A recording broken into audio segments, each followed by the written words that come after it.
the leper scholar versus Israel in Isaiah 53, a guilt offering.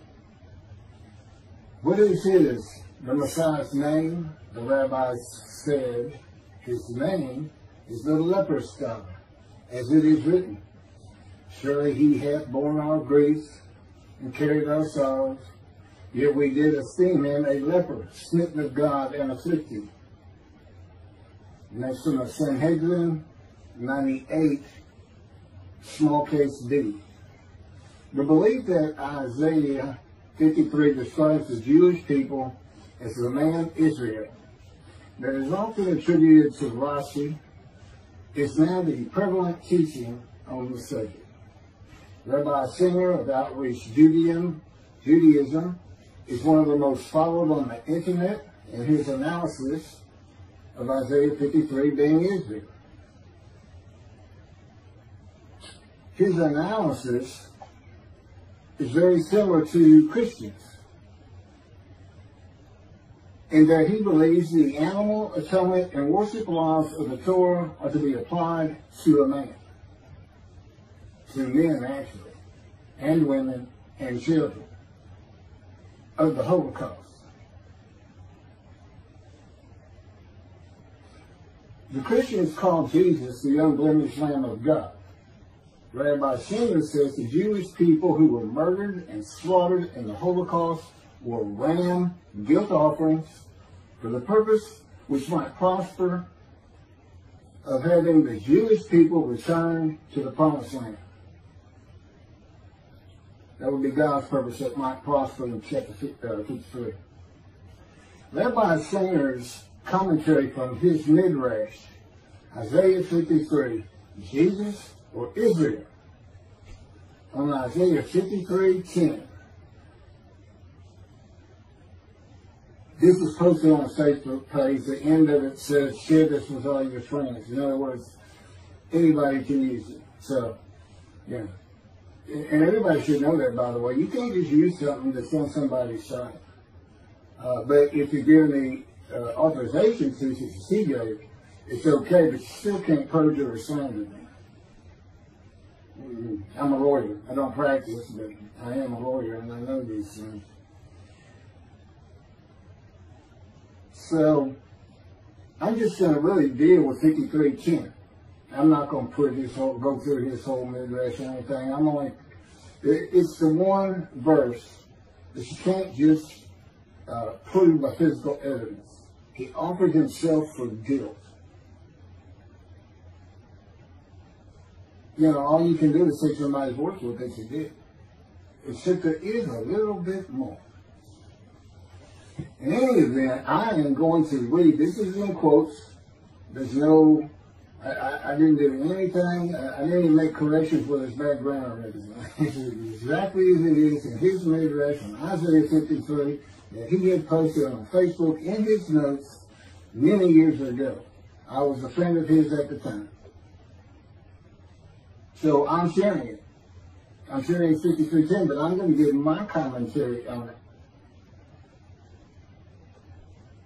contrasting it with his commentary and the problems I see with that, which is not an unusual thing the Jews have always done, but in particular in the times of the Talmud, Rashi, Rambam, they were always writing about each other and what that person thought and this and that. So I'm going to read everything because it's in quotes, and I don't want someone to say I misquoted something, because I'm not. So he starts out, and he quotes himself, 53:10. Hashem desired to oppress him, and he afflicted him if his soul would acknowledge guilt. He would see offspring and live long days, and the desire of Hashem would succeed in his hand. Then he quotes 53:10 from the Jewish Publication Society. He doesn't say where the first one came from. I recognize it, but I don't know where it came from either. But the Lord chose to crush him by disease, that if he made himself an offering for guilt, he might see offspring and have long life, and that through him the Lord's purpose might prosper. this translation by the Jewish Publication Society of the Hebrew into English began in, I believe it's 1956, from scratch. They did use old texts from the Talmud era. You know, the Old Testament of the Christians is from a Greek translation, and then into English. And translations are tough enough as it is without going through two instead of just directly one. And the rabbis and scholars on language who were involved with that process for many, many years began with the Leningrad Codex, the oldest Hebrew translation of the Hebrew, not translation, the oldest Hebrew Bible written in Hebrew. It's and they translated it. It's one that's been used for hundreds of years.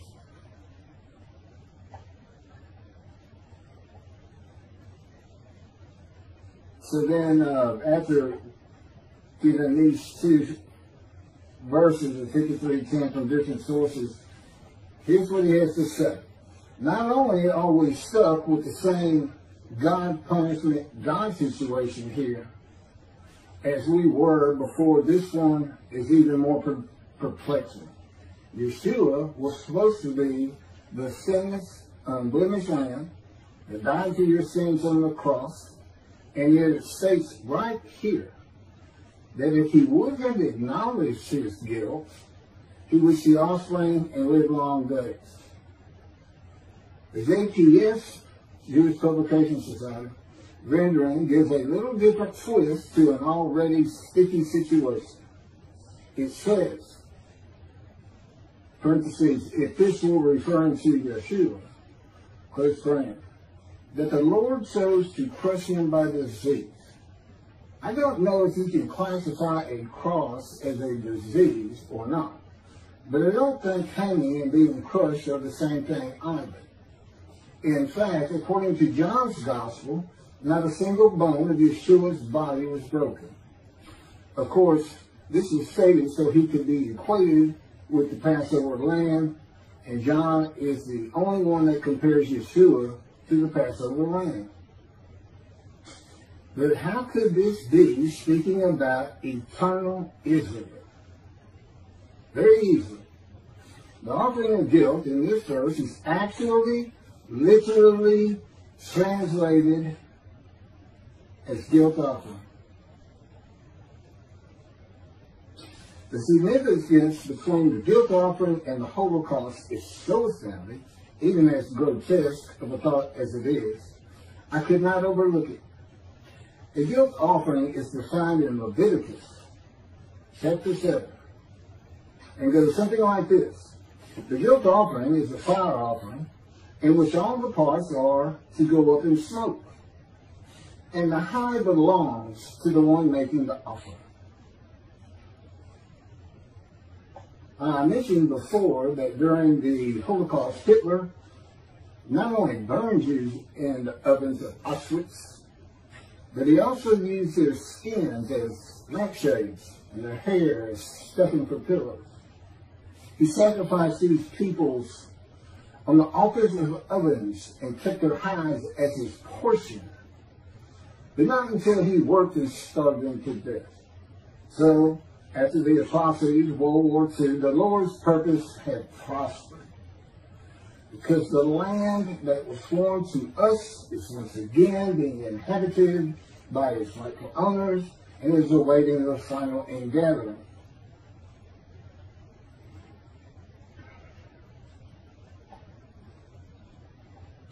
The guilt offering, that's it for the quotes. That's his commentary on verse 2. The guilt offering is a sacrifice made for unintentional transgressions. It was distinct from the biblical sin offering. The transgressor furnished an unblemished lamb for sacrifice at the temple in Jerusalem, as well as in cases of sins against holy idols, theft, commission of fraud, or false oaths, with monetary compensation to the victims for their loss. Plus they mark up to 20% of the value to cover the priest's earnings. That's the guilt offering. And offering for guilt,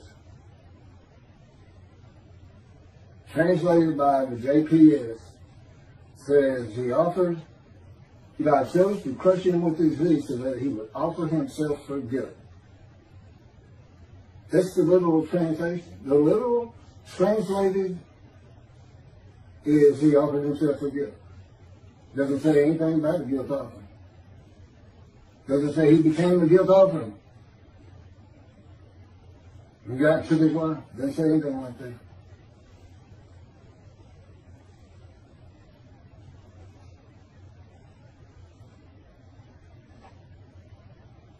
The Jewish people murdered in the Holocaust had not made any unintentional transgressions against Hitler and did not make monetary compensation to Hitler if they did. It is the people Israel that makes themselves an offering for guilt, and Rabbi Singer analysis, though he seems to be saying Hitler made a guilt offering to God of blemished rams. And these aren't this is an unblemished lamb of God. The unblemished rams of God for guilt offering sacrifices. These are all just regular people. Everybody has some sins in their life. So they technically, if this is what happened, I really can't figure out what he's done here. But I do my best. I try to keep an open mind. But you can't offer an animal in any of the offerings that's blemished, defective, sick, disease. You can't offer them. God won't accept them. And human beings are not a part of an animal sacrificial and atonement system of learning. Learning what sin is. Learning, it can cost you. You might have to give up your prized animal if you want to be forgiven by God. And it teaches you how to cook your food. It's a system he did away with through his prophets. Isaiah chapter 1, Amos, Psalms. He told the Jewish people. Not only did he say, do not sacrifice your children, which they were doing to a fire god all too often, but he told them, I no longer want your animals. Stop sinning is what it all boils down to. And this is even picked up in the book of Hebrews as a Christian. Basically, Jesus said, God no longer wants bulls and goats for sin. He has prepared my body to sacrifice for sins. The final sacrifice. His body prepared by God. I don't believe that any more than I believe God would accept a blemished Lamb of God, because, and I've already shown the video, you cannot deceive. It's written in the scripture with how he manipulated and lied and changed verses. He's a liar and a deceiver. He's a false prophet. He prophesied 5 times of his return and he never did it. And he even said it's going to be quickly, it's going to be quickly, it's going to be quickly. That's been over 2,000 years. But basically, it was his generation. When he was born, everybody alive at that moment is his generation. When they're all dead, his generation goes. They're all dead. He said, I preach you shall see me return. Sounds kind of vengeful, kind of like the movies you see with the fellow getting ready to be electrocuted and tells the one, I'm coming back. Harsher. You, the people of Caesarea, there are those amongst you who will see me return. No, they didn't. You, members of my 12, there are those amongst you who will be alive when I return. No, they didn't. My favorite, book of Revelation. The great story of destruction of all things, and Jesus comes, and the Jews that don't believe in him are not only killed, they're put in hell. Judaism doesn't even believe in a hell. If they don't believe in Jesus, well, why would you believe a liar, a deceiver, in a book of lies and deceit? People who believe in human sacrifice. being healed by the blood of the death of another? Do they not want to be responsible for their own actions as it is? It's a sick, sick religion. And if you knew God as I knew God, you would know how repulsed he is at the thought that he would offer a human sacrifice to anyone, much less the Gentiles. He doesn't give any. You sacrifice to the gods the Manians did to receive favor.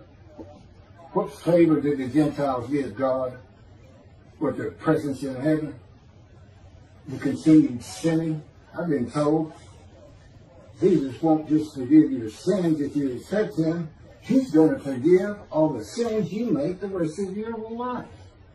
Because he already knows you're going to do it. So he's forgiven you.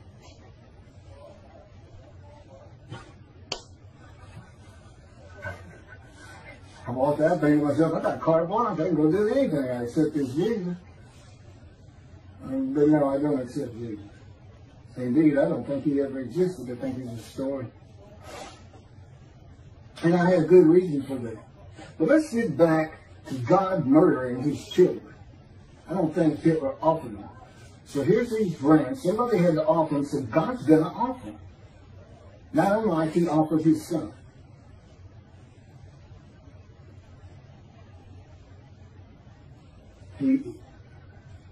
There's no slander. And I haven't even finished yet. So, Hitler sacrificed these people on the altars of ovens. These ovens to get rid of bodies of fire have become altars. And took their hides as his portion. It's very interesting. Because in verse 11 of Isaiah 53, the righteous servant who makes the many righteous receives as his portion the many, and as his spoil the multitude. The reference is to the people he's making righteous, the many.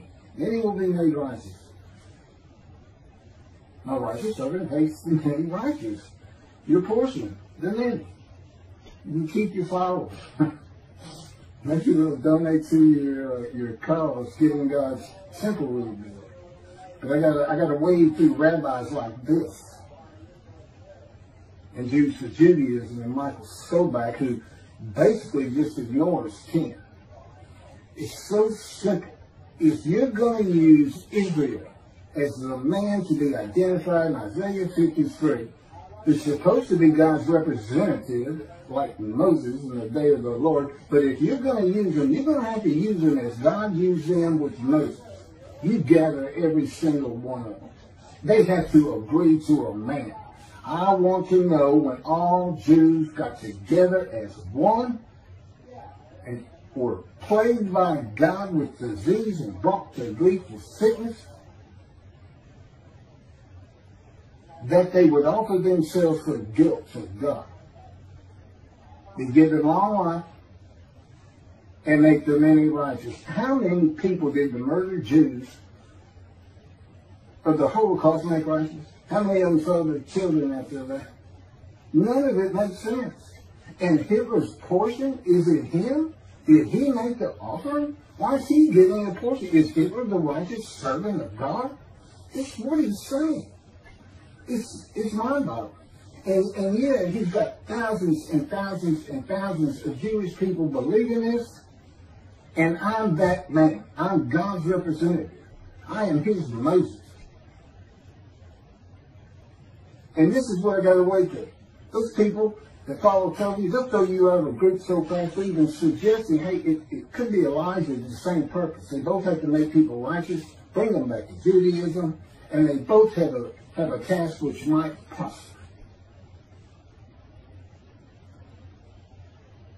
God's purpose in Isaiah 53 is not stated. We don't know it until Malachi 3, which is where God announces the day of the Lord. And he says, I'm sending my messenger, who is Elijah, and I'm going to return to my temple suddenly. That's his purpose. Okay, so picking back up. Rabbi Singer seems to be saying that Hitler is the man of Isaiah 53 who makes an offer of Israel, the Jewish people, which again would have to be all of them if you're going to call them Israel, as a Leviticus land guilt offering. And Hitler receives as his portion their heights.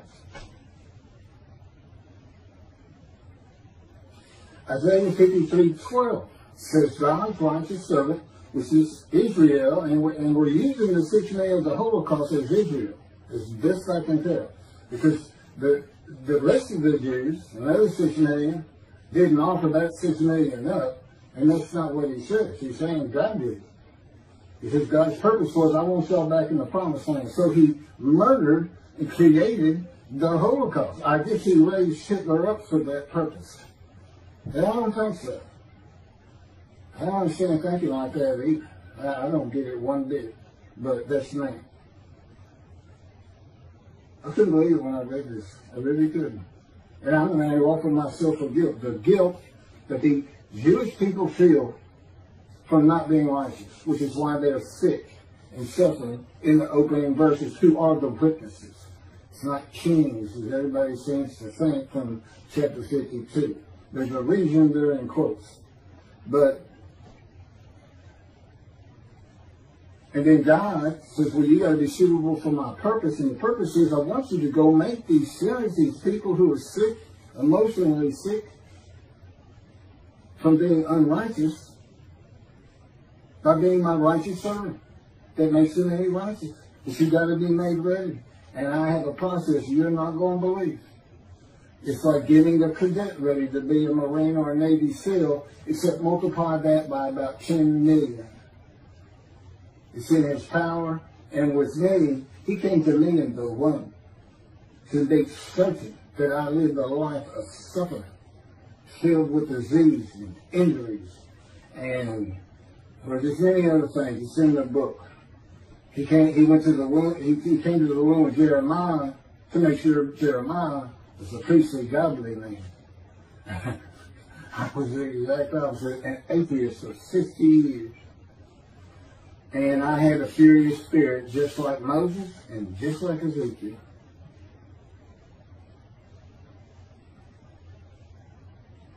So, verse 12 of chapter 53 of Isaiah says, God's righteous servant is exposed to death. He is exposed to death by disease, from an affliction by God. God chose to afflict him with disease. Then he says, well, I'm going to reward him because he was exposed to death. It's a disease. It's a sickness that can kill you. With me, it was cancer. There's other diseases that can kill you. Skin cancer, colon cancer, lung cancer, untreatable lung cancer. And here is my proof that I offered myself for guilt. I said early on, there's no physical proof, but there's some indirect proof. I was told I had no more than a month or so to live, to be prepared to die, based on pictures of my lungs, each one. Doctor said, you see those? This is after colon cancer and chemotherapy for colon cancer. That should have killed me. And he said, you see all those white spots all over your lung? He says, every one of them is cancer. It's growing cancer. It's too advanced to even see. It should have come in earlier on the colon cancer. So everybody get sick if you think you might have a problem, or when they say you should go get sick. And he said, this spread quite a while back. I don't know why they hadn't already picked it up. They didn't pick it up until after the colon chemo. And I haven't seen the doctor since that day. Just walked out there and turned to die. Quit work. Just walking everybody. I get stoned. It's just hard to say. In many ways, I guess I was in denial. They say that's part of it. I guess I didn't even think I was really going to die. And, for the most part. And that was when the planes hit New York. That's 20 years ago. When I was 50, about 7 to 8 years after that, with the doctors, is when God first spoke to me. And again, I'd been an atheist for 50 years. I knew nothing. And one of the first things we did that week, he said, let's go to the bookstore. You need to buy a Talmud. My response was, what's a Talmud? I didn't know anything. I had kept away from religious people. And basically, he was with me. He made sure I did. He orchestrated many things in my life. Early on, he took me on visions 1, 2, 3 a week as part of the teaching and just starting out the preparation process before the pain started getting really bad, which has been up every year since. This is year 13 since it's 13. But as you can see, he was starting to make a little headway. 5 years teaching me, 5 years writing blogs, which are the chapters of my book, Isaiah 53 and the Day of the Lord, which is dictated to me by God, just as the life of the righteous servant of Isaiah 53. That's my life. And he dictated it. God is not ghostwriter. They're very interesting. And that's how I know all these things that all the great rabbis and the rabbis today didn't know about. That's my proof. Look at the proofs that Moses gave to the Israelites so they would believe that God had really sent him to have them released and brought back to the promised land. It's here in the Torah. Moses says, who am I? I did the same thing. Picking back up with this, I'm getting there to the end of it. So, exposure to death, that's not dying. The righteous of Israel does not die from the sickness they are given. Now, I don't know in the Holocaust when they were plagued with disease, if everybody had to be plagued before they were gassed and shot. I think the answer is no. I mean, and then to go out and teach this no longer fits Isaiah 53, the man of the moon obstructs God. Because this is God's representative in the day of the Lord, and then it's so easy to find. Jeremiah, see a time is coming, the land blooms again. See it's after desolations. Go look at Isaiah 61. He talks about, he's not talking about the exiles, he's talking about the Russian dispersal in that chapter, the ruined cities and everything being restored. That's today. The temple era exiles that returned didn't do anything with the northern kingdom. It was inhabited by Gentiles. They didn't restore Israel. And I don't know, other than the temple, that they restored Jerusalem. But it's been restored today. See your time is coming. I'll make a new covenant with you. So there it is, you have it. And the land blooms again, which simply put means as soon as you come back, and I'm going to come back. He's just waiting. I don't think he killed 6 million people, murdering them was the horrendous atrocity I've ever thought of. To make them come back, that's not him at all. God's like, he's like that old crusty dad that just says, you know, I made all of this for you, this big branch. I did it all. I struggled and I've always dreamed of you taking it all over and continuing our name. And he looks up and his son is in a dapper suit with a suitcase and says, going to the city. And he repeats what I just said. And the son says, no, I don't really want it. No, I mean, it's a nice place, nice land. I know you like me to tend it for you and take care of it and exalt his name in doing so, making it beautiful, building him a house, a new house if he needs one. But no, I don't go to the city, man.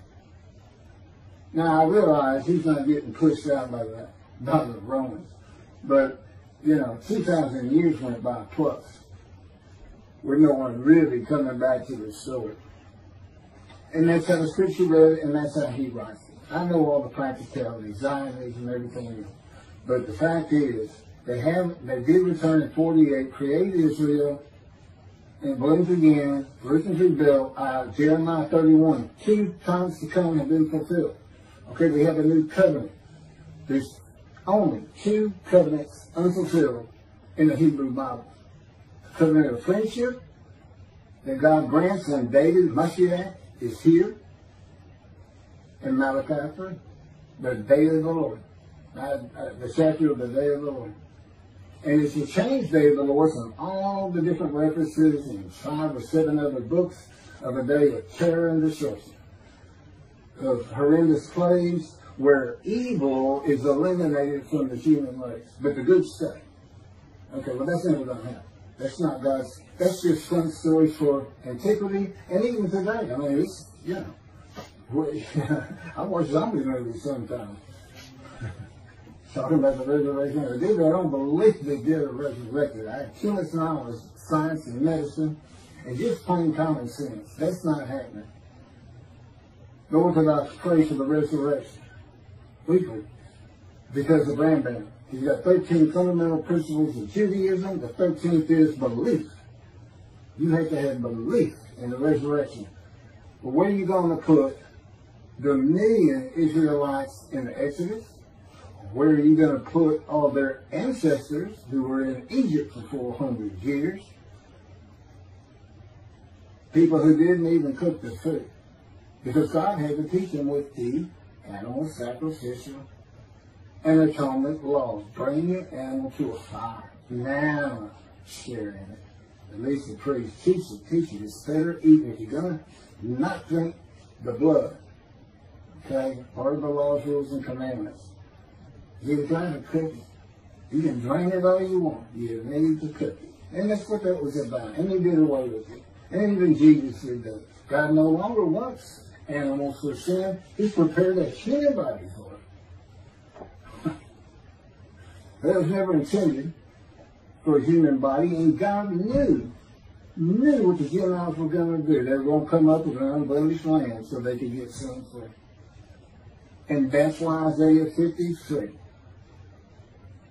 describes the man as blemished and with defect by some of the words. If you look up the definitions of the synonyms, serious injuries, it's an entire life of misery. I am the man of Isaiah 53. I make every verse. My midrash will show you that. And show you how all these things that I'm talking about, of course, are in the book. I am the exact opposite of Jesus Christ. I am the blemished, disfigured prophet of God. I'm not a lamb. I'm a man. I can't be used for the human sacrifice system if anybody's thinking about it. Because I'm the righteous servant of God. They think, oh, that'll be a good sacrifice. That'll be good. What I want to see, now that we all know the Jews are the righteous servant of God, all of them. There's 7 million in Israel, 7 million in America, and I don't know how many millions in Europe and across the world. I'll just say 14 million. When are they going to make the world righteous? They say they're the righteous servant. When have they made the many righteous and a multitude as one man is there?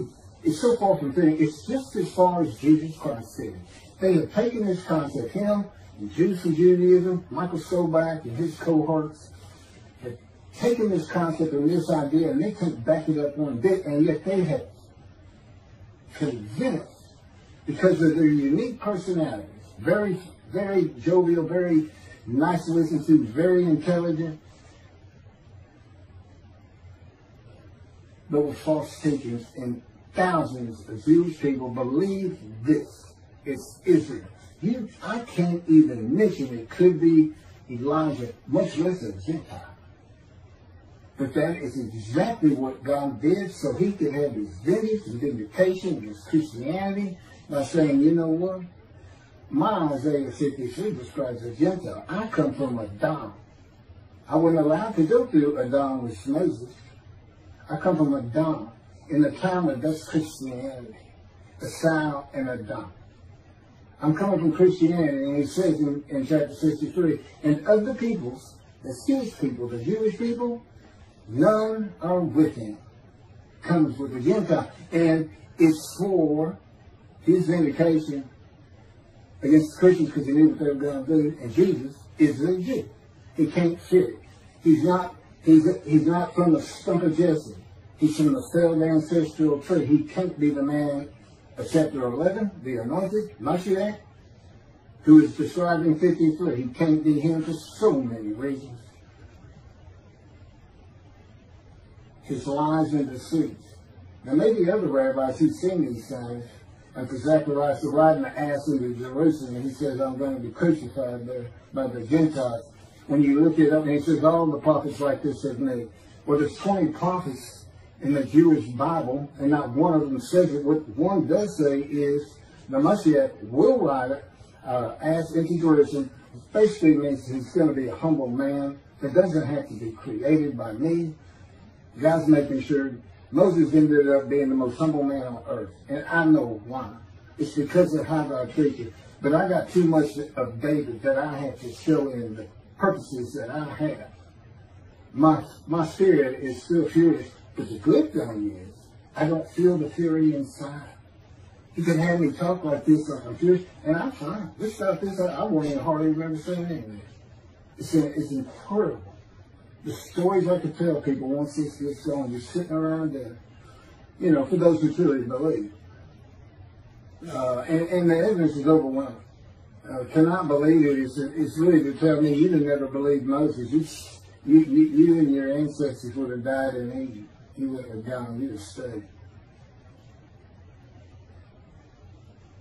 You can't use animal sacrifice for human beings. It's just mind-boggling. Absolutely mind-boggling. Okay, let me see where I'm at. I think I'm about done.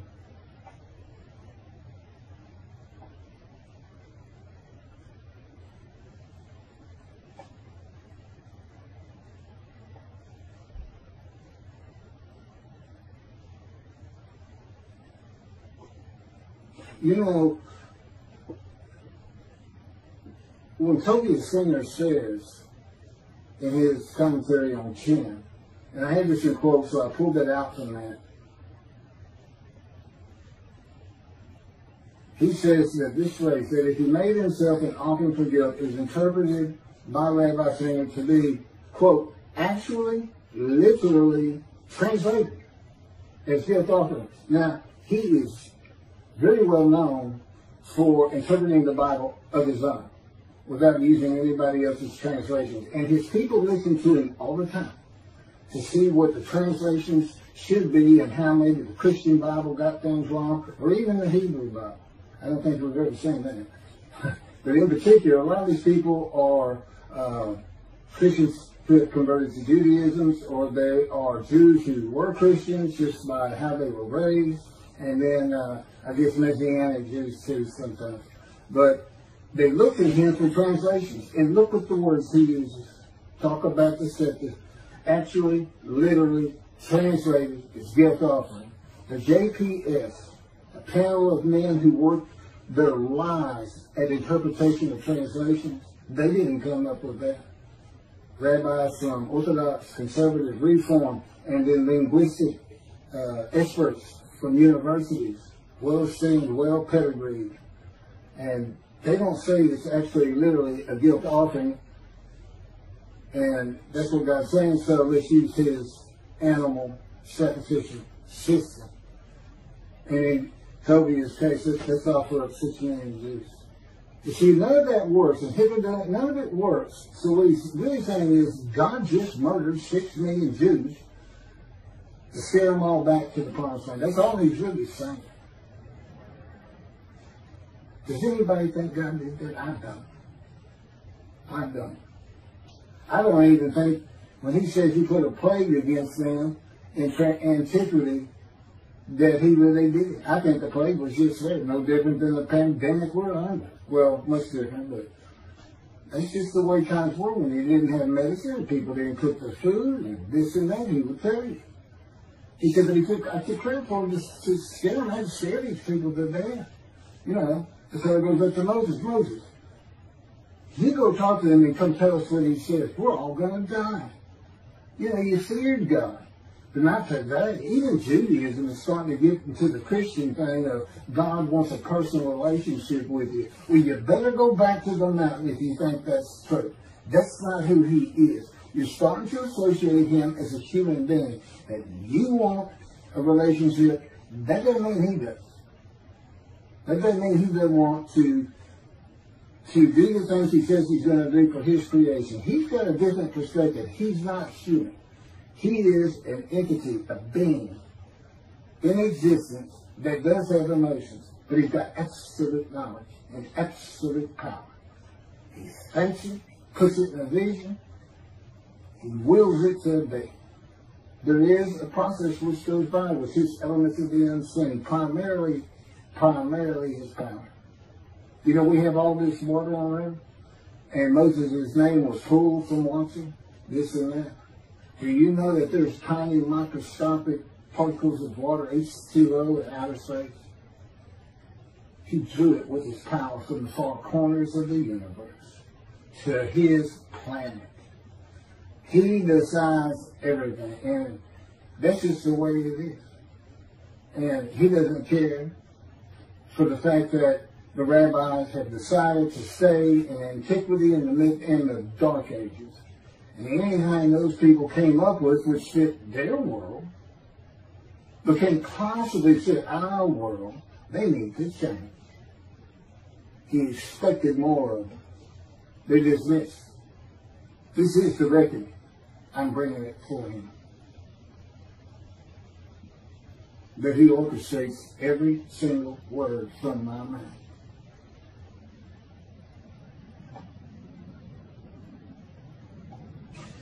Bottom line? Bottom line. There it is. Let me finish up with this.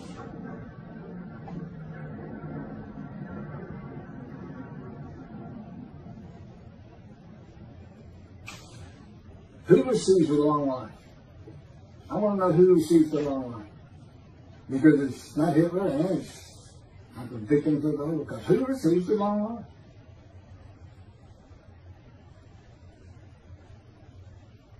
No one. Would God accept an animal sacrifice of blemished humans from the Gentile Hitler? No. He wouldn't.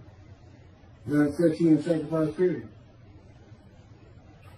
Much less lamb sacrifices for guilt. For being guilty of destroying self, stealing self, theft, this and that. It's not the guilt we're talking about. There's verb and adverb, or verb and noun. This is the emotion guilt. They said they were sick. Okay, the man's called the righteous servant. What do you think happens? It's because they're sick, because they feel guilty of the sins they've made against God and in their lives and with their family. They told their family of having an affair. Anything. Those are the people who are sick, who need to understand that God does work people of little faith. That God does do what he says he's going to do, and he does it in the manner he's always done it. He selects a man. And to the day of the Lord, he described him. He knew how difficult it was going to be in this age of secularism, atheism. You know, tell me I'm an atheist. But he taught me up well. And after the 5 years of learning, the 5 years of writing, we had a little over a year to put the first book together, Isaiah 53 and the Day of the Lord. And then just recently, that was a year and a half or better ago. And then here just recently, he just all of a sudden had me write The Life of God's Righteous Servant, dictated it to me. And it didn't take 7 days to put it together. Although I'm still tinkering with it, changing things.